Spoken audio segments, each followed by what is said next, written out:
Bueno, pues vamos a continuar rápidamente con el estudio. Acuérdense que ya nos introdujimos a lo que es la primera carta a Timoteo.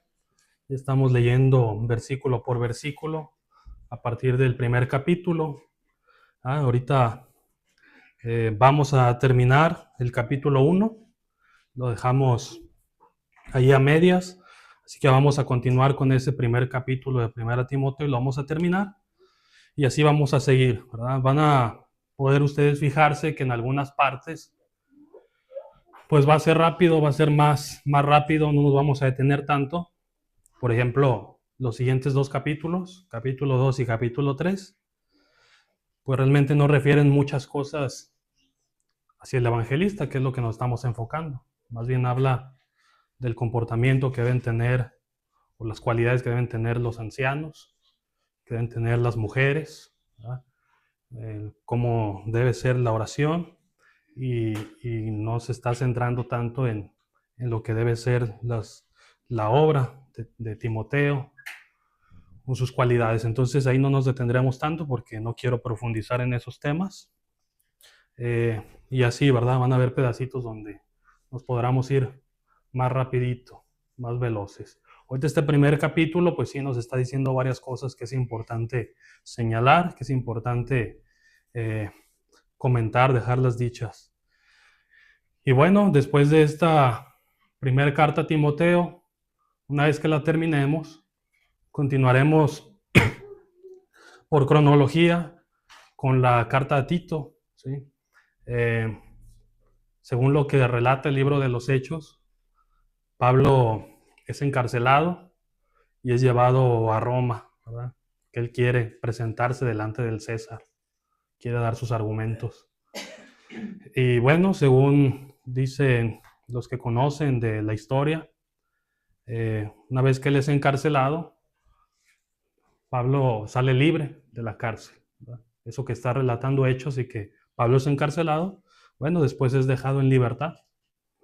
Una vez que es dejado en libertad, Pablo escribe esta primera carta a Timoteo y la carta a Tito. Y después es encarcelado una segunda vez, Pablo. Encarcelamiento que terminaría con su muerte. Ya estando en la cárcel esa segunda vez, es cuando escribe la segunda carta a Timoteo. Por eso es que más bien vamos a ver primero a Timoteo, luego vemos la carta a Tito y por último vemos la segunda carta a Timoteo, que fue la última que se escribió. ¿Sí? Así que vamos a continuar con este primer capítulo de la primera carta a Timoteo. Y vamos a recordar nada más, ¿verdad? Lo que hasta ahorita vimos, que es en cuanto a las cualidades de Timoteo como evangelista. Pues hemos visto hasta ahorita nada más lo que dice el capítulo 1, versículo 2, que es que el evangelista esté en la común fe, ¿verdad? De eso debe haber certeza. Quien se le está encomendando ese trabajo, pues saber que está en una común fe, ¿verdad? No que no sabemos ni quién es, no sabemos qué enseña, no sabemos él de dónde salió. Tiene que ser alguien que reconozcamos que está en esa común fe y que está en la misma doctrina de Cristo y de los apóstoles. En cuanto a su obra, lo que hemos visto hasta ahorita, ¿verdad? Es que, como vemos que se le pedía a Timoteo, él debe quedarse a ayudar en la congregación. No se trata de que se desentienda de la iglesia o que lo haga a la distancia. Él tiene que estar ahí en esa congregación donde va a llevar a cabo este trabajo, quedarse ahí a realizar el trabajo que tiene que hacer. Debe cuidar a la iglesia de falsos maestros y además mandar, no enseñar, diferente doctrina a la de Cristo, ¿verdad? Como lo dice el capítulo 1 y el versículo 3. Luego el versículo 4 decía que su obra también es exhortar sobre todo a estos falsos maestros, pero obviamente que también es un trabajo que luego hay que hacer con la congregación. Pues no prestar atención a fábulas ni inventos vanos que solamente generan disputas y que no contribuyen a la economía de Dios como lo decía ahí la traducción, que no edifican, ¿verdad? Que no es para edificación. Y bueno, esto, acordémonos que se le está mandando a Timoteo, que está en Éfeso, que eran gentiles ahí, no eran judíos. Éfeso era una ciudad en donde ya estaba fuera de lo que era el territorio de los israelitas, de los judíos, a esos tiempos, ¿verdad? Entonces, pues ciertamente había quienes, todavía que eran, aunque estaban en lugar con gentiles, que ya nada tenían que ver con estas cosas de los judíos, pues había quien quería seguir enseñando cosas de los judíos. Querían que siguieran poniendo atención a estas fábulas de los judíos, a genealogías que eran tan importantes para los judíos, pero que para los gentiles ya no lo eran. ¿Sí? Ellos ya estaban libres de esas cosas. Pero había judíos que querían seguir enseñando esto. Y Pablo, ¿cómo les llama? Falsos maestros. ¿Sí? Bueno, inventos vanos, ¿verdad? Finalmente. Que solamente hacía que pelearan. Y según lo que dice el versículo 5, debe procurar el amor entre los hermanos.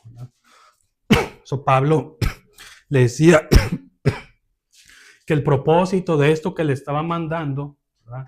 De cuidarse, de enseñar cosas distintas, el propósito de que no pusieran atención a estas cosas vanas, era el amor nacido de corazón limpio. ¿Sí? Ese era el propósito, amor nacido de corazón limpio. Cuando dejaba de existir este corazón limpio del cual nos habla el Nuevo Testamento, corazón limpio o corazón puro, ¿con qué se limpian los corazones? ¿Verdad? Bueno, solamente con la sangre de Cristo, ¿verdad? Sangre de Cristo, la obediencia a su evangelio, la obediencia a sus mandamientos. Eso limpia el corazón, ¿verdad? Eso limpia la mente. Y bueno, aquellos que no limpiaban su corazón de esta manera, ¿a qué se entregaban? A fábulas, a genealogías. ¿Por qué? Porque su propósito dejaba de ser el amor entre los hermanos, amor, unidos en una misma fe, unidos en esta ley que había dejado Cristo, justificados ahora por la fe. ¿Y cuál era más bien el propósito de estos falsos maestros? Bueno, querer ser reconocidos como doctores en la ley, ¿verdad? Que vean cuánto yo sabía. Y vengo a traerle estas cuestiones, estas genealogías, para que vean que yo sé mucho, ¿sí? Y que sepa, yo también sé de los judíos y de esto y del otro. Y que prestaran atención a cosas que finalmente, bueno, si de verdad tenían un corazón limpio, pues debían fijarse que solamente estaban generando disputas y dejarlas de lado. Pero no, ¿verdad? Tal parece que ellos querían esto, ¿verdad? Pareciera que su propósito era que hubiera división, que empezara a dividirse la iglesia entre los que sí le ponen atención a estas fábulas y genealogías interminables y los que no, ¿verdad? Y bueno, también no solamente debe ser el propósito, el corazón limpio, puro, sino, como lo dice aquí también, la buena conciencia, ¿sí? ¿Qué es la buena conciencia? Bueno, que su conciencia está limpia porque uno sabe que está haciendo las cosas que Dios ha pedido, ¿verdad? Uno tiene en su mente que uno está haciendo lo correcto delante de Dios, ¿verdad? Y cuando tú empiezas entonces a enseñar cosas que tú bien sabes que eso no está en la Escritura, pero que tú tienes que enseñarlo así por tu conveniencia, ¿verdad? Para tu beneficio, para hacerte grande entre los demás, para obtener reconocimiento, ahí ya no estás actuando con buena conciencia, ¿verdad? Tú sabes que eso no es enseñanza de Dios. Tú sabes que eso te lo inventaste tú. Tú sabes que eso solamente va a generar disputas. Y aún así lo haces. Ahí ya no hay buena conciencia, ¿verdad? Y no es lo que se debe de procurar entre los hermanos. Que actuemos todos con buena conciencia, ¿verdad? Es lo que siempre hay que procurar. Que las cosas que hagamos, que usted hermana, que usted hermana, que usted hermano, que todos sepamos que lo estamos haciendo porque así lo ordenó Dios, ¿verdad? que lo que hacemos lo hacemos porque así lo ordenó Dios, y lo que no hacemos, pues no lo hacemos porque Dios no lo ha mandado así, ¿verdad? Y entonces uno guarda una buena conciencia. Finalmente hablaba de la fe no fingida, ¿verdad? Porque hacer caso a estas cosas, pues era una fe fingida. ¿Cómo habías recibido tú el Evangelio de Cristo y luego andabas enseñando estas cosas? Pues eso era una fe fingida. Tú falsamente habías creído las cosas que escuchaste de los apóstoles y después estabas sacando ahí a enseñar cosas que a ti nunca te enseñaron, ¿verdad? Cosas que tú no escuchaste de aquellos que te predicaron el Evangelio, ¿sí? Pero que ahora, como quieres ser visto como un doctor de la ley, alguien que sabe mucho, pues empiezas a dar estas enseñanzas, ¿no?, que nada tenían que ver con la doctrina de Cristo. Entonces hay una fe fingida ahí, ¿sí? Una fe fingida. Y bueno, no es esto lo que Timoteo como evangelista debía procurar, ¿no? Entonces eso es lo que vemos hasta este momento. Si seguimos viendo lo que nos dicen los siguientes versículos, desde el 8 hasta el 11, bueno, dice ahí, pero sabemos que la ley es buena. ¿Cuál ley? Bueno, está hablando aquí de la ley de Moisés, ¿sí? Es la que existía en estos tiempos, ¿verdad? No puede estar Pablo hablando del Nuevo Testamento, ¿verdad?, si no estaba escrito todavía de manera completa. Le está hablando de lo que ellos le estaban poniendo atención, a la ley de Moisés, a la ley del antiguo pacto. ¿Y qué les dice Pablo? Contrario a lo que muchos de pronto luego dicen, no, es que eso del Antiguo Testamento, eso está mal, eso no hay que prestarle atención, ¿sí? Bueno, Pablo decía, no, la ley es buena. La ley es buena si uno la usa legítimamente, ¿sí? Si uno usa la ley de Moisés según el propósito y el diseño que éste tuvo, va a ser buena, ¿eh? Y si empezamos a usar la ley de Moisés con un propósito diferente, pues entonces ya erramos ahí, ¿verdad? Bueno, ¿cuál era el propósito de esta ley? Si les fue dicho que solamente era una guía, hasta que viniera un nuevo pacto, eso es lo que les dijo Jeremías, ya se los había dicho el profeta Jeremías, que iba a venir un nuevo pacto. Y sin embargo ellos estaban actuando contrario a ese propósito, como si la ley de Moisés fuera algo que no tenía que seguir rigiéndolos, que no tenía que desaparecer, que esa ley tenía que seguir vigente, cuando ese nunca fue el propósito de la ley. Conociendo esto, que la ley no fue dada para el justo. ¿Por qué, hermanos?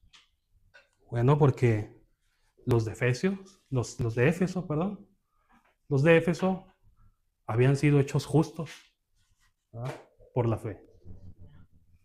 Habían sido hechos justos mediante ese bautismo en Cristo. Eso los hizo justos. Entonces, esa ley no era para ellos, ¿sí? Esa ley de Moisés, ¿para quién era?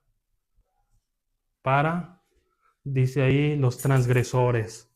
En griego, la palabra que se usa ahí es anomos, que literalmente significa sin ley, ¿verdad? ¿Para quién fue la ley? Pues para los que no tenían ley, ¿verdad? Para ellos, israelitas, que andaban sin ley, para ellos fue dada. Y para los desobedientes, anupóctatos, otra palabra griega que también significa literalmente los sin sujeción, ¿verdad?, los rebeldes. Para ellos fue dado la ley. Ellos andaban sin ley, ellos andaban en su rebeldía. ¿Y qué hizo Dios? Les dio una ley que cumplir, ¿sí? Por medio de Moisés, le da a este pueblo una ley con la que ahora deben regir sus vidas. Para ellos eran.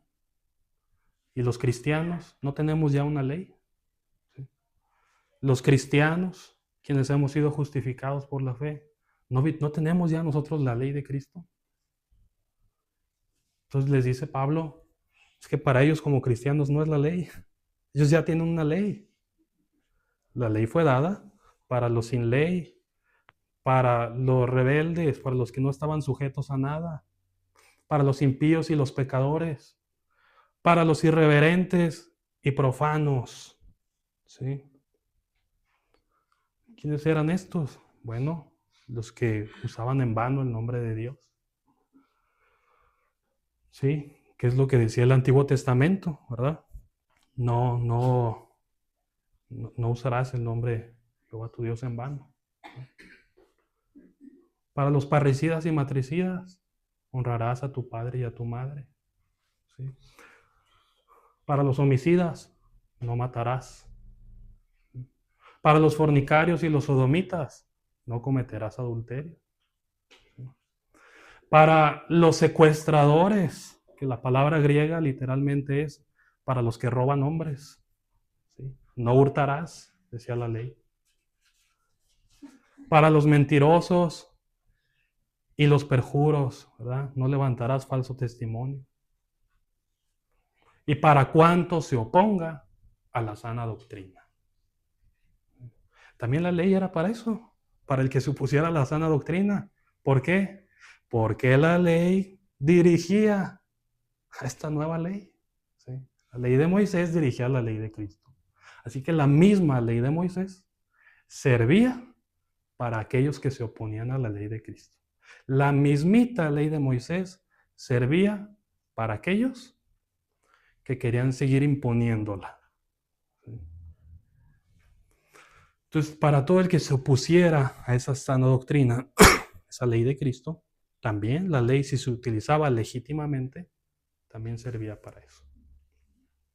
Según el glorioso evangelio del Dios bendito, que a mí me ha sido encomendado.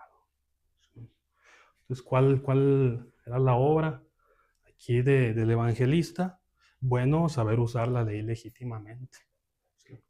No podía estarle encomendando Pablo este trabajo a Timoteo si Timoteo no sabía usar la ley legítimamente. Si iba a terminar haciendo lo mismo que los falsos maestros, usando la ley de Moisés para imponerla. ¿Sí?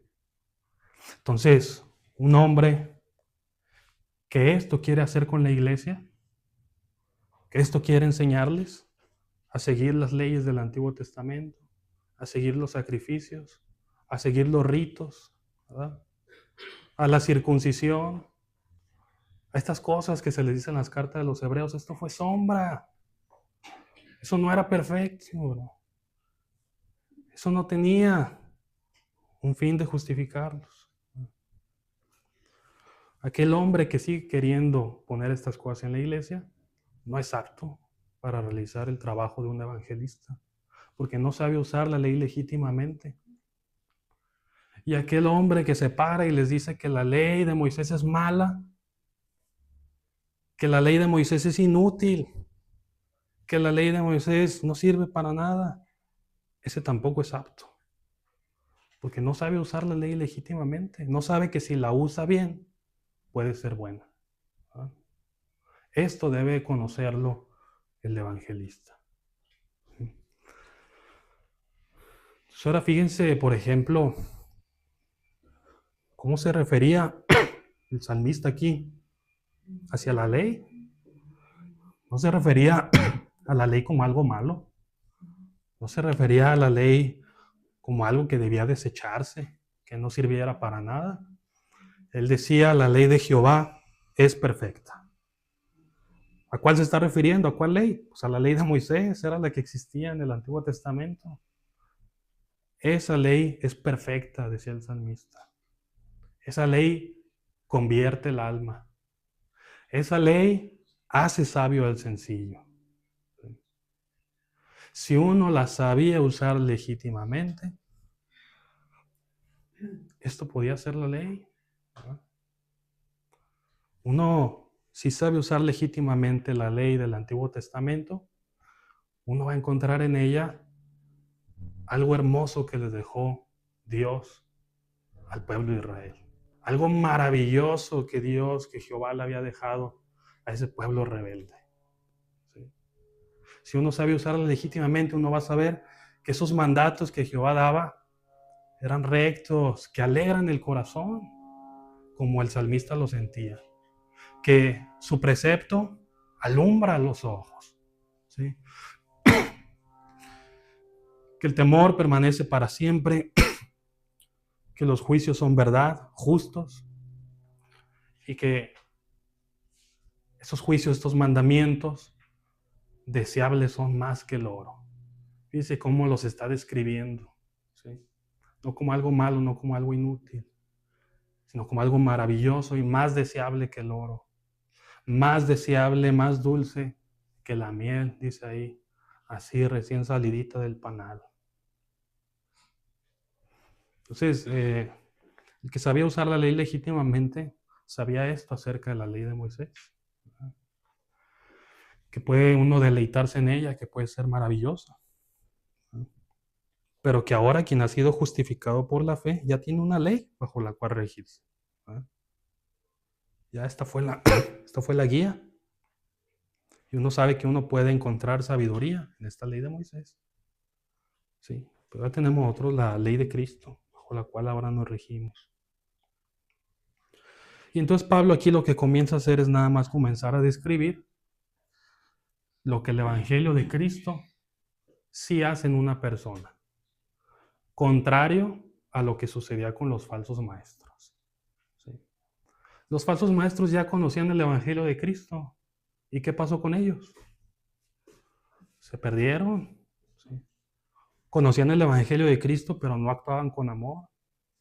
Conocían el Evangelio de Cristo y ¿qué querían? Disputas. Conocían el Evangelio de Cristo y sus propósitos eran solamente el reconocimiento de los demás. Pero aquel que sigue verdaderamente el Evangelio de Cristo, Pablo le dice, esto es lo que le sucede a un hombre que sigue firme el Evangelio de Cristo. Doy gracias al que me fortaleció, a Cristo Jesús nuestro Señor, porque me tuvo por fiel, poniéndome en el ministerio. Habiendo sido yo antes blasfemo, perseguidor e injurador, más fue recibido a misericordia porque lo hice por ignorancia, lo hice por incredulidad. De hecho, otros pasajes dicen que Pablo hizo esto con buena conciencia. ¿Por qué? Porque él estaba seguro en su mente de que él estaba haciendo algo bueno para Dios, persiguiendo a la iglesia. ¿Sí? Pues dice que él siempre actuó con buena conciencia, pensando que esto era bueno para Dios. Nos enseña entonces Pablo la importancia de actuar siempre con buena conciencia, que a veces la conciencia se equivoca, ¿verdad? Nos guía sobre cosas equivocadas. Y eso hay que tenerlo bien en cuenta, tener una conciencia que va por un camino correcto. Pero siempre va a estar mal actuar en contra de nuestra conciencia. ¿Sí? Bueno, dice Pablo, yo antes fui esto, ¿verdad? Pero Dios tuvo misericordia porque yo lo hacía por ignorancia, por incredulidad. Pero la gracia de nuestro Señor fue más abundante con la fe y el amor que es en Cristo Jesús. Palabra fiel y digna de ser recibida por todos. Que Cristo Jesús vino al mundo para salvar a los pecadores, de los cuales yo soy el primero. Por esto fui recibido a misericordia, para que Jesucristo mostrara en mí primero Él toda su clemencia, para ejemplo de los que habían de creer en Él para vida eterna. Siguió siendo blasfemo, perjurador, perseguidor de la iglesia. Dios tuvo esta misericordia conmigo de elegirme para predicar a los gentiles. Decía Pablo, ¿qué misericordia no tendrá con ustedes que nunca han hecho esto? ¿Ah?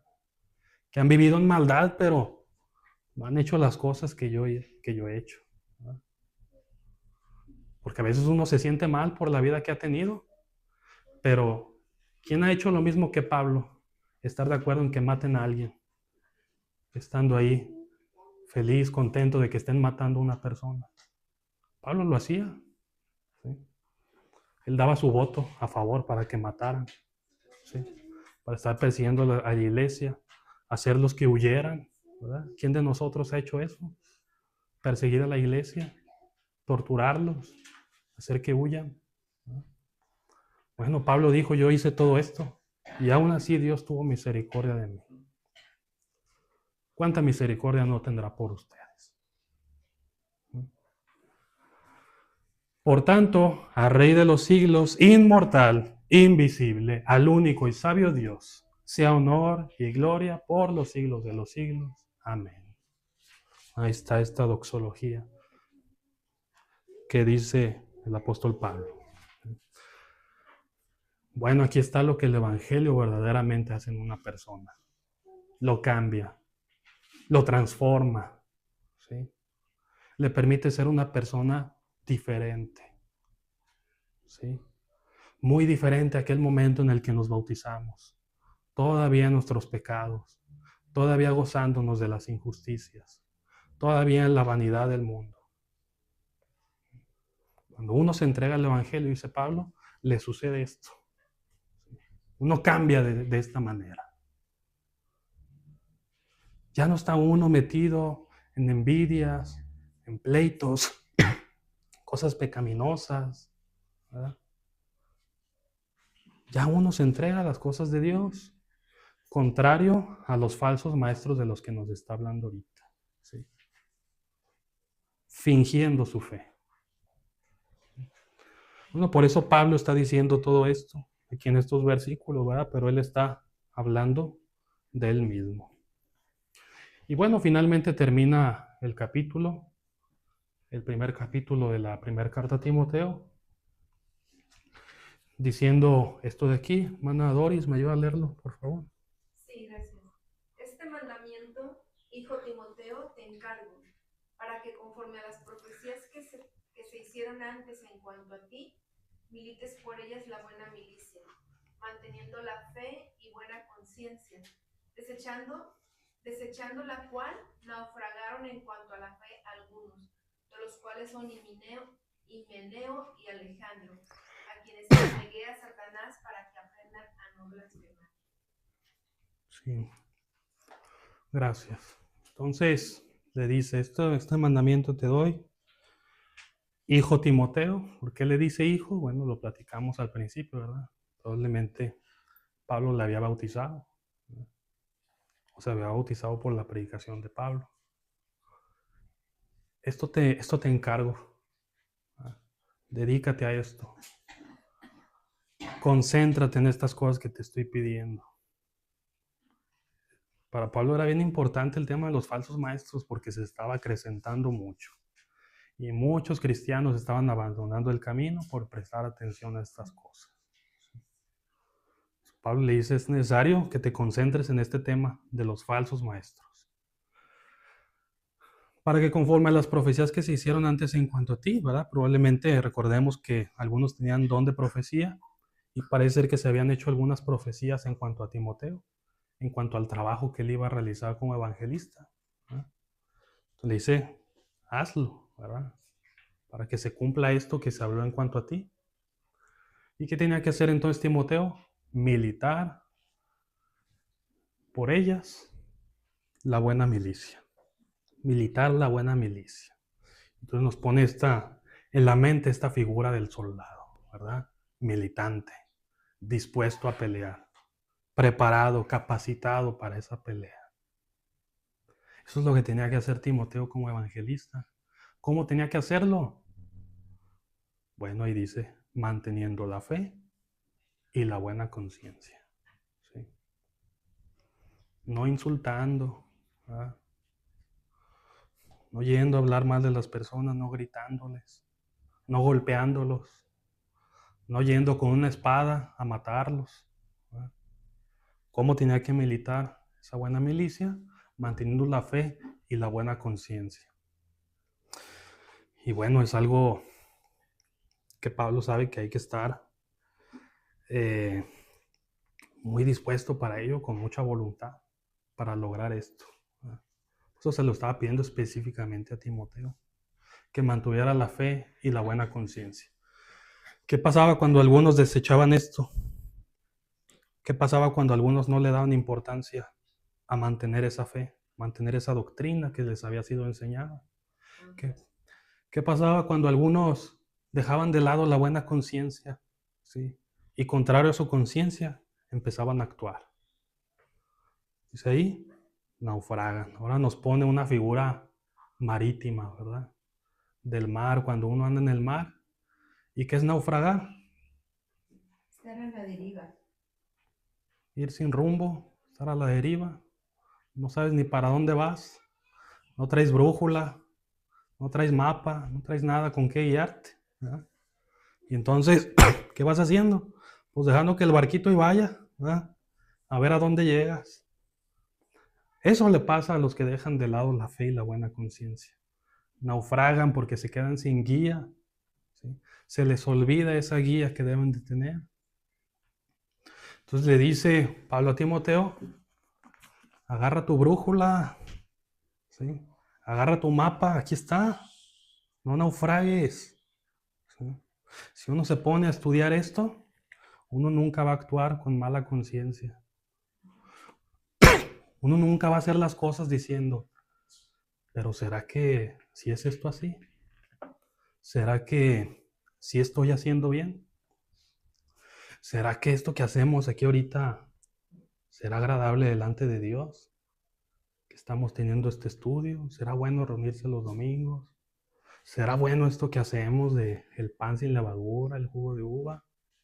¿Será bueno eso que hacemos de ofrendar? ¿Será bueno eso en lo que estamos gastando nuestras ofrendas? ¿Será bueno lo que venimos a hacer aquí el miércoles? ¿Sí? Entonces le dice Pablo, no naufragues, agarra tu guía, ¿verdad? Mantén la buena fe, mantén la buena conciencia. Y no vas a naufragar.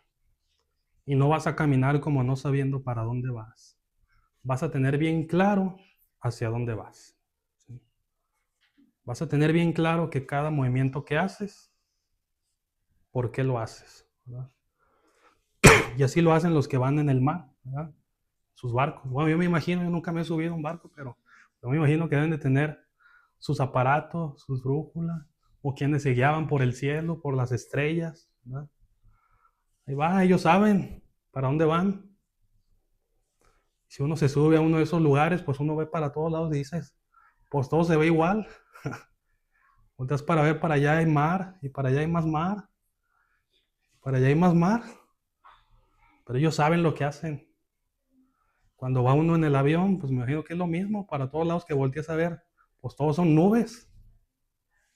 Pero ellos tienen su forma de guiarse, ¿verdad? Entonces el cristiano así anda, ¿verdad? Porque pues hay personas que dicen saber de Dios, que dicen adorar a Dios a su manera, pero pues van sin rumbo, realmente, ¿verdad? No saben a qué quieren llegar, hacen cosas por costumbre, por tradición, pero ¿para dónde van? ¿A qué tienen que llegar? ¿Cuál es su ejemplo? ¿Qué es lo que tienen que seguir? No saben. Tú les preguntas, oye, esta práctica, ¿qué haces? ¿Por qué la hacen así? Ah, no, pues no sé. Pues es que la Biblia ha de decir, ¿no? Que lo hagamos. Pues oye, pues lo haces seguido, ¿no? ¿Dónde dice que hagas esta fiesta? ¿Dónde dice que practiques esta cosa? ¿Sí? Uno se pone en ceniza, dejan de comer alimentos, ahora se vienen esos tiempos, ¿verdad? Y tú les preguntas, oye, pero esto de la ceniza, ¿por qué? No, pues no, pues sí, siempre lo hemos hecho, ¿verdad? Desde chiquito uno así va. ¿Qué es eso? Pues naufragar. No sabe uno ni por qué lo hace, ni para qué, pero pues uno lo hace. No, el cristiano pues no puede andar así, y pues mucho menos el evangelista, ¿verdad? El evangelista, el que realiza esta labor de evangelista, debe mantener la fe y la buena conciencia. ¿Sí? Himeneo y Alejandro, pues bueno, no se habla mucho de ellos. Solamente parece ser que Alejandro lo vuelve a mencionar en otra carta a Timoteo, donde dice Alejandro el calderero, y pues parece que era una persona bien perversa, ¿verdad? Que andaba hablando mal de Pablo, andaba actuando en contra de él. Pero bueno, no se nos dice qué es exactamente lo que ellos hacían, ¿verdad?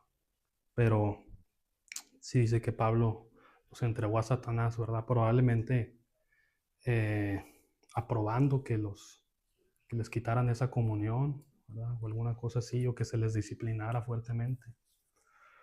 Pero bueno, esto es lo que debe hacer el evangelista, ¿verdad? Hasta aquí termina este primer capítulo.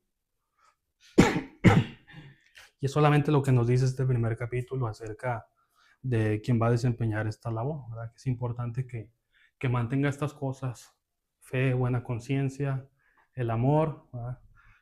Que les ponga atención, que no las deseche, que no las tenga por poco, sino que esté concentrado en mantenerlas, ¿verdad? ¿Por qué? Pues porque ser evangelista no se trata de venir y apantallar y levantarse el cuello y decir: aquí, yo soy aquí el evangelista, y entonces ya me presento con los demás como el evangelista, y entonces como que si fuera un título aquí que uno tiene por encima de los demás. Pues no es eso, ¿no? No es para nada eso. El que actúa de esa manera, pues no está comprendiendo cuál es su labor, ¿no? Que va por la vida anunciando: yo soy el evangelista, y aquí yo soy el bueno de la congregación, y pues no está entendiendo de qué se trata su labor, su trabajo, ¿verdad? Hay mucho que hacer en cuanto a lo interno de uno mismo, ¿verdad? Sus cualidades que debe tener, tiene que trabajar uno mucho en eso, ¿verdad? En mantener esto. Es para Timoteo. Si estaba rodeado de tanta falsa enseñanza y de tanta falsa doctrina, pues imagínense, en estos tiempos, pues mantener la fe, la buena conciencia, pues también es una labor muy difícil, porque allá enseñan esto, allá enseñan lo otro, acá te dicen esto. ¿Cómo le haces, verdad? Un montón de enseñanzas por todos lados. No hay que trabajar en mantener esa buena fe y esa buena conciencia constantemente, ¿verdad? Hasta aquí no sé si quieran agregar algo más al respecto de lo que hemos visto en este primer capítulo de Timoteo. ¿No? ¿Todo bien, Mana Doris? Hermano, ahorita, pues, conforme todo lo que nos explicaste, pero escuchando exactamente esto como acabas de decir, de mantener la fe en estos tiempos, y luego hiciste la comparación de que aquí enseñan esto y el otro.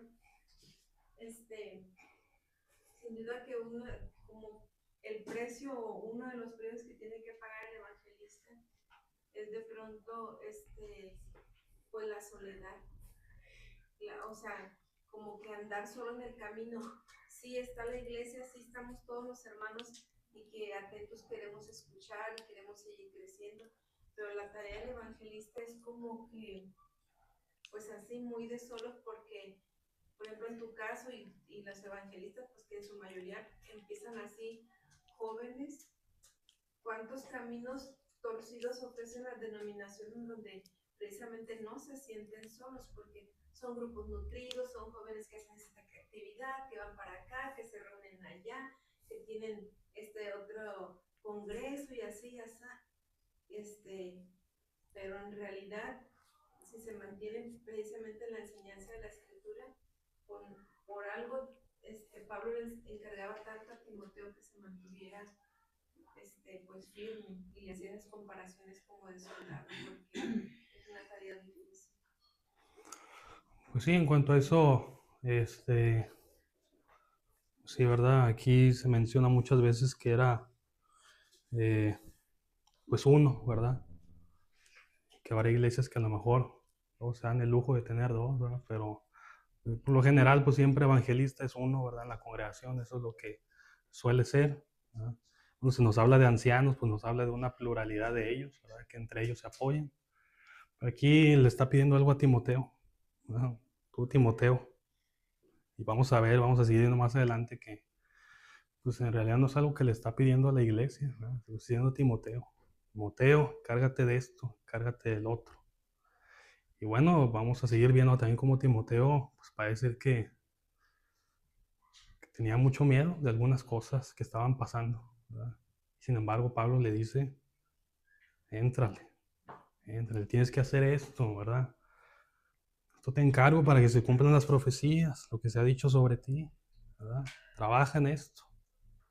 Y bueno, Timoteo tenía que ver la manera de de ir saliéndole también a estas cosas, ¿verdad? Pero sí, sí puede llegar a ser este tema de la fe y la buena conciencia que, bueno, en el sectarismo, pues luego, pues pasa eso, ¿verdad? Te quieren pues, apoyar con cosas que son incorrectas, pero te quieren sacar de, de esto en lo que uno debe de batallar. Y pues entrarle a cosas en las que pues, se va a perder la fe, ¿verdad? La buena fe, la buena conciencia, la fe no fingida. Y pues te vas a sentir feliz, te vas a sentir acompañado, te vas a sentir que te tienen haciendo esto y aquello y viajando y lo otro, pero pues no es lo que se está demandando del evangelista en este momento.